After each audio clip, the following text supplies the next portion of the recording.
안녕하세요. 반갑습니다. 비트코인 뉴스파입니다. M2 사상 최고치 비트코인 글로벌 유동성 따라 20만 달러 넘을까? 라는 기사 먼저 전해드리도록 하겠습니다. 도움이 되시다면 좋아요, 구독, 댓글, 알림 설정하셔서 최대한 빠르게 정보 받아보시길 바라겠습니다. 글로벌 M2 유동성이 사상 최고치를 기록하면서 이 비트코인이 사상 최고가를 향해 반등할 수 있다라는 전망이 제기되고 있습니다. 역사적으로 글로벌 M2 확장은 주요 상승장의 신호였던 만큼 이번에도 유사한 흐름이 반복될 수 있다라는 분석이고요. 글로벌 M2 공급량은 7월 23일 95조 2,090억 달러로 사상 최고치를 또 경신했습니다. 계속해서 이 M2 공급량은 급증을 하고 있어요. 그래서 M2 공급량이라는 건 결국 이제 현금, 당좌예금, 이 저축예금 등을 포함한 이 광의의 유동성 지표입니다. 네, 통화의 공급량을 측정하는 지표라고 볼 수가 있고, 이 전문가들은 2013년, 2017년, 그리고 2021년의 강세장이 모두 M2 급등 직후 발생했다라는 겁니다. 결국엔 M2가 급증을 할 때 비트코인도 가격이 상승한다라는 명확한 이 상관관계가 있다는 거고요. 현재 비트코인의 흐름 또한 이 글로벌 유동성의 재확장과 맞물려 있다라고 설명을 하고 있어요. 그래서 라울 팔은 과거 글로벌 유동성 증가는 비트코인 가격 변동의 최대 90%를 설명한다라는 겁니다. 결국엔 이 비트코인의 가격이 이렇게 상승을 할 수 있게 만드는 건 이 유동성의 공급 때문인데, 결국엔 이 M2를 통해서 우리가 그 지표를 명확하게 알 수가 있다는 거죠. 그래서 비트코인은 코로나19 이후 M2가 급등한 2020년 64,000달러까지 돌파를 하면서 상승장을 기록했었고, 2022년과 2023년 긴축기에는 크게 조정을 받았었죠. 그래서 M2가 어떻게 움직이나를 주요적으로 지속적으로 모니터링을 할 필요가 있는 겁니다. 이번에도 유동성 확대가 이어질 경우 지난주 기록한 12만 3천 달러를 넘어서는 흐름이 가능하다라는 분석이 나오고 있습니다.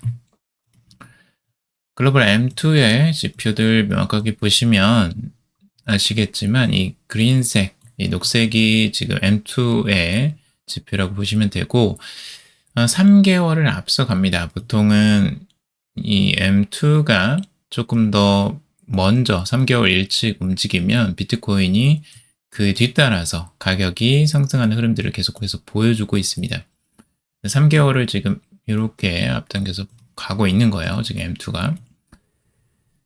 그래서 지금까지는 계속 이 흐름이 동일하게 흘러왔다라는 걸 보실 수 있을 거예요. 방향성은 명확하게 동일하게 거의 흘러갑니다. 그래서 이런 흐름을 따라갈 가능성이 높다라고 보고 있는 거고요. 자, 기업들 비트코인 매집 속도 높였다. 2분기 보유량이 35% 급증했다라는 기사입니다.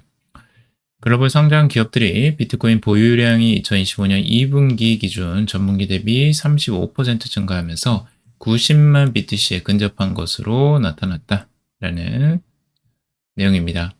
2017년 당시의 보유량이 사실상 제로에 가까웠던 것과 비교해서 눈에 띄는 성장이라고 할 수가 있는 거죠. 2017년과 2025년 너무나 다른 양상들을 보여주고 있죠. 최근에 기업들이 정말 무시무시한 속도로 비트코인과 이더리움 주요 코인들을 매집하고 있어요. 비트코인을 1000BTC 이상 보유한 상장사는 2025년 1분기 말 기준 24곳이었는데 2025년 1분기예요. 근데 2분기 말에만 30곳이 늘었다는 겁니다. 24곳이었는데 30곳이 늘어난 거예요. 그럼 2배 이상이 늘어난 거죠. 2분기에만. 3분기 현재 기준으로 35곳에 도달을 했고, 불과 2분기 사이 참여 기업 수가 46%나 증가를 했다라는 겁니다. 매수량 역시 크게 늘었는데 1분기 기업 비트코인 누적 매수량은 99,857 BTC였지만 2분기에는 13만 4,456 BTC로 분기 대비 35%나 증가를 했습니다. 특히 매수가 한두 개 대형 기업에 집중됐던 이전 분기와 달리 규모의 다수 기업들이 시장에 참여하며 분산된 매입 양상을 보여주고 있다라는 겁니다. 스트래티지나 몇몇 주요한 기업들만 매수를 했었는데 이제 중소형 기업들, 아주 다양한 기업들이 모두 다 매수를 하고 있다라는 겁니다. 피델리티가 제공한 이 파이차트 분석에 따르면 1분기에는 오렌지색으로 표시된 단일 기업, 대형 기업의 비중이 컸던 반면 2분기에는 다양한 기업들이 고르게 매입에 나서면서 시장 참여가 균형 있게 이루어지고 있다라는 점을 강조하고 있습니다. 그래서 전반적으로 기업들의 지금 비트코인 매입이나 지금 이더리움 매입들이 이제 계속해서 증가하고 있고요. 2025년 하반기 암호화폐 시장 폭발적 상승 이끄는 세 가지 신호라는 기사입니다. 비트코인, 이더리움, 솔라나, XRP 등 주요 암호화폐가 최근 3개월간 주식시장을 큰 폭으로 앞지른 가운데 2025년 하반기에도 강세장이 이어질 수 있는 세 가지 결정적인 요인을 이야기하고 있습니다. 첫 번째는 규제 환경 개선입니다. 지난 7월 18일 미국 대통령이 지니어스법에 서명하면서 달러 연동 스테이블코인에 대한 연방 차원의 기준이 마련됐고 암호화 자산 발행자에게는 감사받는 준비금 공개 의무가 부여가 됐습니다. 미국 증권거래위원회도 규제 방식을 제재 중심에서 이제 가이드라인 중심으로 전환을 하고 있고 정부는 비트코인을 압류 후 매각하는 대신 전략적 비트코인 비축을 통해서 보유하는 방안을 추진하고 있어서 유통 물량은 줄어들고 상승 압력을 높이는 형태로 가고 있습니다. 그리고 두 번째는 이더리움 생태계 회복입니다. 이더리움은 높은 수수료와 느린 처리 속도, 개발자 이탈 문제를 개선을 하고 있어요. 계속해서 업그레이드를 지금도 하고 있거든요. 이로 인해 디파이 활동이 되살아나고 있다라는 겁니다. 디파이 매출 분야의 총 예치금은 현재 626억 달러로 4월 대비해서 40%나 상승을 했습니다. 4월 대비해요. 지금 몇 개월 되지도 않는데 지금 이제 7월 말인데 겨우 3개월 만에 40%나 상승한 겁니다. 이더리움 기반 애플리케이션 수익과 거래 수수료 증가가 전체 시장 심리에 긍정적 영향을 미치고 있다라는 내용입니다. 세 번째는 기업 재무 전략의 변화입니다. 샤프링크 게이밍은 주식 발행을 통해서 약 28만 개의 이더리움을 매입해 공시했으며 이는 8억 4천만 달러 규모라고 합니다. 비트마인 이머전도 계속해서 늘려가고 있고 스트래티지는 여전히 매달 비트코인을 사들이고 있고요. 이러한 기업들은 주식이나 전환사채의 발행을 통해서 자금을 조달해서 암호화폐를 매입하는 전략을 계속해서 가져가고 있습니다. 결과적으로는 이제 규제 명확화, 이더리움 생태계 회복, 기업 수요 증가는 암호화폐 시장 강세장을 이끄는 핵심 동력이다라고 보고 있어요. 그래서 2025년 하반기에는 2021년 못지않은 강한 랠리가 펼쳐질 가능성이 있다라고도 전망을 하고 있습니다. 자, 비트코인만 사던 시대 끝났다. 기업들 알트코인 쇼핑 러시라는 기사예요. 최근에 제가 여러 기사들을 많이 이야기를 해드렸었죠. 기업들, 기관들이 비트코인 중심의 자산 전략을 처음에는 했었는데 이게 이제 옮겨가고 있어요. 다른 알트코인들로 이더리움이나 솔라나 리플까지도 지금 재무자산에 편입을 하고 있습니다. 이더리움 보유 추적 플랫폼 이 스트래티직 이더리저브에 따르면 총 231만 이더가 전략자산으로 보유하고 있다라는 겁니다. 이더리움을 전략자산으로 100이더 이상을 보유한 단체가 61곳이나 돼요. 이렇게 많나요? 보유 주체별로 보면 블록체인 12곳, 다오 32곳, 디파이 13곳, 정부기관이 또 3곳이 있어요. 정부기관도 지금 매입을 했네요. L1, L2, 메타버스, 비상장 기업 한 곳이 있고 상장 기업이 13곳이 있습니다. 그리고 재무지갑 11곳. 여기서 보면 상장 기업이 우리가 알지 못하는 기업들도 뉴스에서 언급되지 않은 기업들도 꽤 많다라는 걸 알 수가 있습니다. 그리고 업계에서 이더리움의 스마트 컨트랙트 기능과 생태계 확장성이 기업 전략자산으로서의 매력을 높이고 있다라는 겁니다. 그리고 특히 이 미국의 SEC가 이더리움 스테이킹에 대해서 증권이 아니다라는 입장을 보이면서 제도적 장벽이 낮아지는 점도 작용을 하고 있죠. SEC의 위원회 위원장이 이제 그런 이야기를 했었죠. 이더리움은 정권이 아니다라고 이야기를 공개적으로 했어요. 그래서 이더리움이 그런 리스크를 벗어나는 흐름들, 증권에서 벗어나는 흐름들을 보여주고 있고, 이렇게 되면 이제 스테이킹에도 조금 더 밝은 불이 켜지지 않느냐라고 전망을 하고 있습니다, 다들. 그래서 미국의 기업 비트마인이 총 56만 6,800이더를 보여주면서 1위로 올라섰죠, 최근에. 그리고 샤프링크 게이밍이 36만 8,000이더, 이더리움 파운데이션, 이더리움 재단이 23만 7,500이더로 3위로 내려앉았어요. 자, 그리고 비트 디지털, 비트마인, 게임스퀘어 등 일부 기업도 이더리움을 매입 중이고, 미국 증권거래위원회가 스테이킹이 증권에 해당되지 않는다는 입장을 내놓은 이후 제도적 진입장벽도 낮아진 상황이다. 스테이킹에 대한 내용을 명확하게 언급했던 것 같진 않은데, 이 부분에 대해서 만약에 스테이킹 ETF를 지금 이제 다들 신청한 상태거든요. 블랙록까지도. 그래서 만약에 ETF가 승인이 된다면 이건 명확해지는 거죠. 이제 스테이킹에 대해서 어느 정도 SEC에서 이제 승인을 해준 거구나. 그러면 이제 상품들이 ETF 상품들을 사게 되면 기업들이나 기관들이 그러면 스테이킹 수익이 발생하잖아요. 그럼 그 수익을 이제 분배해 줄 수 있는 거예요. 이 수익을 분배받는 건 엄청난 혜택입니다. 실제적으로 우리가 받는 뭐 이자를 받는 형식과 거의 비슷하게 보상을 받을 수 있기 때문에 그냥 ETF를 들고만 있어도 수익이 발생하는 이런 구조는 엄청난 수요를 불러일으킬 가능성이 높습니다. 특히 비트 디지털은 이 재무 자산 전체를 비트코인에서 이더리움으로 전환을 했고, 비트 디지털은 이더리움은 기존 금융 시스템 전체를 다시 설계할 수 있는 잠재력을 지닌다라고도 평가를 하고 있습니다. 자, 그리고 이더리움 이외에도 XRP나 솔라나 등을 전략자산으로 채택하는 기업 사례가 늘어나고 있는데, 미국의 수직농업 기술 기업인 네이처 미라클 같은 경우는 총 2천만 달러 규모의 자산을 리플을 도입하는데 썼다고 하고요. 그리고 글로벌 에너지 기업 솔루션 기업인 이 비보파워 같은 경우는 XRP를 1억 달러 규모로 매입하겠다라는 계획을 밝히기도 했다고 합니다. 그리고 엑셀러레이트라는 곳에서는 솔라나 매입을 위해서 약 15억 달러의 자금 조달을 완료를 했고요. 약 2조 원 가까이니까 상당히 큰 양이에요. 이것도. 해당 자금을 솔라나를 매입할 경우 732만 개의 솔라나 토큰을 확보할 수 있다라고도 전하고 있습니다.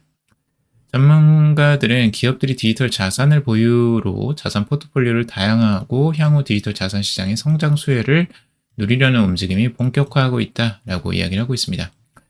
윤민섭 디지털 소비자 연구소 박사는 이 비트코인은 생태계를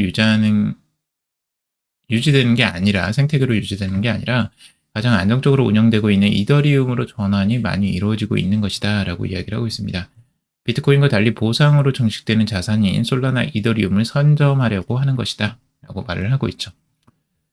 여기에 대해서 이제 또 문제점도 지적을 하고 있는데요. 기업이 본질적인 영업을 하지 않고 디지털 자산만 사서 모으는 것이 이 공모펀드처럼 되어버리는 거, 기업이 공모펀드처럼 되어버리는 거, 요건 리스크라고 지금 보고 있는 거고, 해당 자산의 리스크를 그대로 주주들에게 넘기는 것과 다름없다라고도 이야기를 하고 있습니다. 그러니까 기업에 이렇게 이제 만약에 투자를 하시는 분들은 이것도 잘 살펴보셔야 돼요. 디지털 자산 뭐 암호화폐를 산다고 해서 무조건 따라서 하지 마시고 그 위험성은 분명히 내포되고 있거든요. 그러니까 대부분은 적자 기업들이 많아요. 이걸 디지털 자산을 매입하고 있는 기업들이 뭐 적자임에도 불구하고 투자가 그만큼 많이 들어와서 좀 안정성을 가져갈 수 있는 기업들이라면 그나마 괜찮은데 그게 아니라 이제 적자를 어떻게든 메꾸고 이 디지털 자산으로 주식 시장을 뻥튀기로 하려고 주식 가격을 뻥튀기 하려고 하는 부분도 분명히 있어요. 그렇기 때문에 그런 기업들을 잘 골라내는 것도 여러분들이 이제 좀 공부가 필요한 부분이죠. 자, 그리고 코인 고수 머스크도 3년 전에 비트코인 손절했다라는 내용인데요. 전기차 업체인 테슬라가 3년 전 보유 중이던 비트코인의 상당 부분 처분해서 5조 원 가까이 수익을 놓쳤다라고 하는 내용이에요. 과거에 일론 머스크도 결국엔 비트코인을 선제적으로 투자를 했지만 지금 중간에 이제 손절을 했던 거예요. 손절. 그때 이제 한참 문제가 있던 게 코로나19 봉쇄가 있었고 그때는 암울했죠. 실제적으로 불확실성이 엄청나게 가중되어 있었고 현금 유동성 확보도 당연히 필요했었던 부분이라 그래서 팔았다라고 하는데 아무튼 비트코인을 그때 들고만 있었다면 5조 원 가까이의 수익을 낼 수 있었는데 그 기회를 놓쳤다라는 겁니다. 장기적인 비트코인 투자가 얼마나 큰 수익을 가져올 수 있는지를 좀 보여주는 부분이고 그럼에도 불구하고 일론 머스크도 장기 투자를 참 힘들어 했다라는 것도 우리가 공감을 하는 부분이죠. 그래서 일반적으로 사람들이 모두 다 이 부분을 장기 투자는 어려워합니다. 그래서 여러분들도 이제 심리적인 부분이나 그런 것들을 한번 참고해 보시고 트럼프 약달러가 돈 더 많이 벌게 하고 빚 갚기도 더 쉬워져라는 기사입니다. 도널드 트럼프 미국 대통령은 결국에는 금리 인하와 미 달러와 가치 하락에 계속해서 압력을 넣고 있고 이걸 계속 주장하고 있어요. 강한 달러를 좋아하는 사람이긴 한데 약한 달러가 훨씬 더 많은 돈을 벌게 해준다라고 이야기를 하고 있습니다.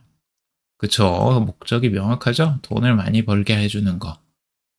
누구 돈을?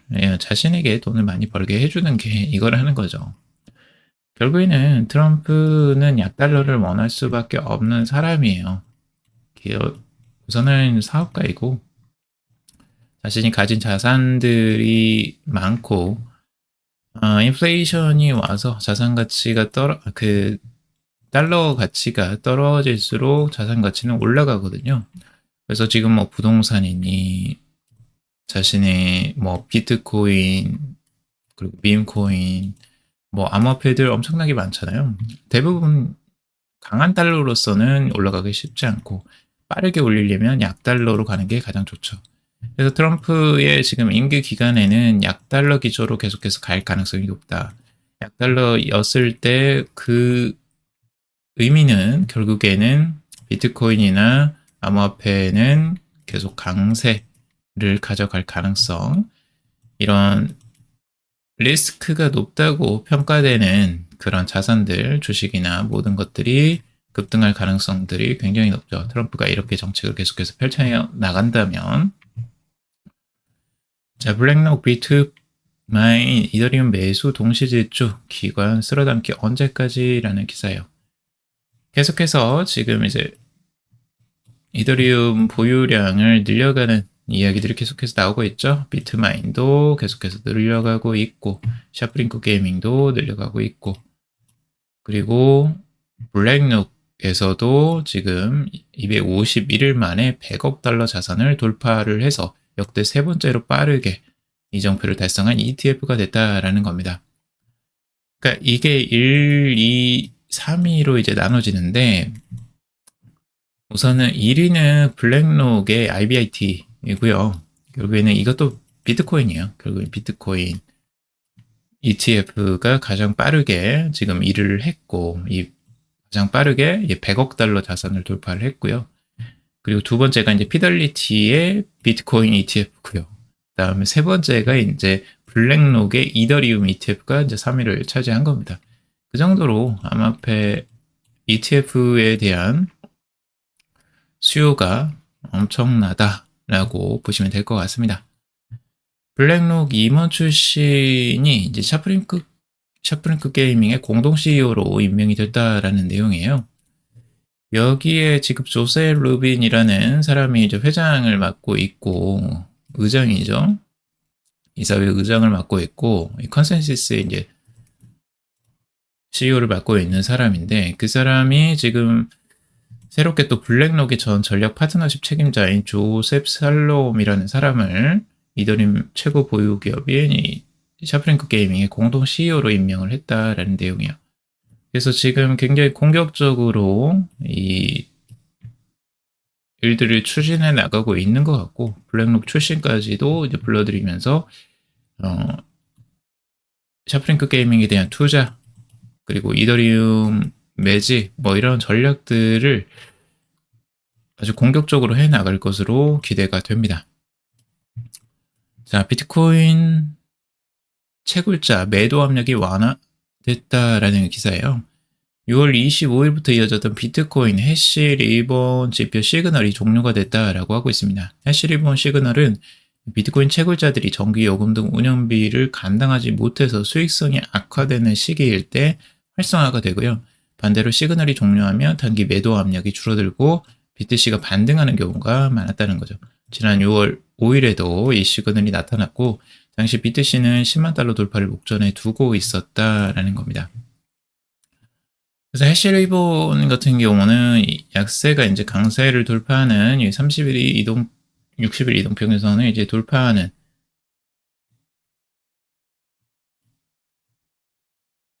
해시리본이 이제 발생을 하게 되는데, 급격한 하락이 이루어지면 해시리본이 하락을 하게 되면 이때가 이제 오히려 매수 타이밍이 되는 거죠. 좋은 매수 타이밍이. 그래서 해시리본의 이제 시그널이 종료가 돼서 채굴자들의 이제 수익성이 이제 나아지면서 비트코인에 대한 매도 압력이 이제 떨어지는 겁니다. 시장에 이제 비트코인을 팔지 않는 거예요. 채굴자들이. 이렇게 되면 이제 좋은 시그널로 비트코인이 다시 상승할 가능성이 있다라고 보는 거죠. 매도 압력만 떨어져도 충분히 상승할 가능성이 높다고 보고 있는 거고, 요즘에 공격 충격이 계속해서 가해지고 있기 때문에 그렇게 지금 전망을 하고 있습니다. 그리고 비트마인은 또 45억 달러를 추진해서 이더리움을 매입하려고 또 하고 있습니다. 기존에 20억 달러를 조달했는데 그 2배가 넘는 45억 달러를 조달한다. 그리고 이걸 통해서 비트코인을 추가 매집할 것이다 라고 하고 있습니다. 정말 비트코인 5%, 전체 점유율 5%를 차지하려고 하는 것 같아요. 비트마인 같은 경우는 굉장히 공격적으로 지금 확장을 해나가고 있습니다. 이더리움을. XRP 같은 경우는 연간 수익률 552% 껑충, 진짜 주인공은 이더리움이다 라는 기사인데요.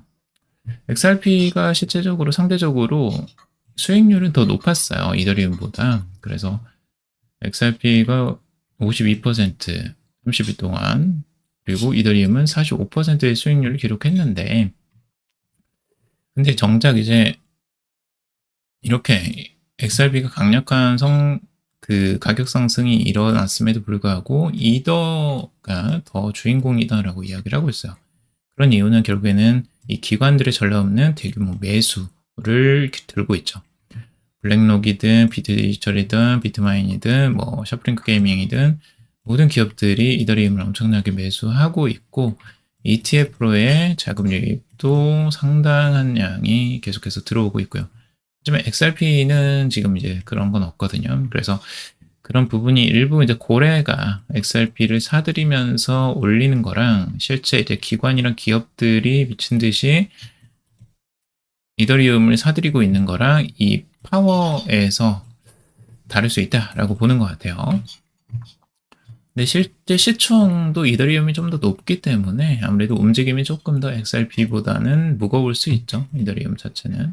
그리고 리플은 최근에 이제 공동창업자 라센이 XRP 88억 달러치를 보유했는데 최근에 이제 매도가 나왔어요. 그래서